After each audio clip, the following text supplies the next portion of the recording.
తెలంగాణ ముచ్చట్లకు స్వాగతము. ఇక ఇంటికైతే వచ్చేసిన, మార్కెట్ పోయిన ఇంటికైతే వచ్చేసిన. కాలు చేతులు ముఖం కడుక్కొని ఇక బోళ్ళన్నీ తోమిన, బోళ్ళన్నీ బయటేసి బోళ్ళన్నీ తోమిన.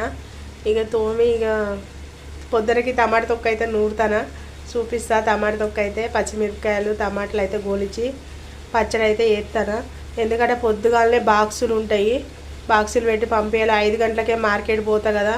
ఇక పొద్దున అయితే ఇక మస్తు చలి ఉంది. ఇప్పుడే కొంచెం తొందరగా తక్కువ నూరు పెట్టుకుంటే పొద్దునకి అన్నం ఒక్కటి వండేసుకుంటే అయిపోతుంది. టమాటా తొక్క అయితే నూరుతానా, టమాటా తొక్క చూపిస్తా చూడండి. టమాటా తొక్క అయితే నూరుతానా, టమాటాలు అయితే గోలిస్తానా. టమాటాలు అయితే ప్లీజ్ నా వీడియోలు నచ్చితే నాకు సపోర్ట్ అయితే చెయ్యిర్రి, ఓకేనా. వీడియోలు అయితే ఎంతో కష్టపడి వీడియోలు అయితే తీస్తానా, ఓకేనా. బాయ్ దోస్తులు.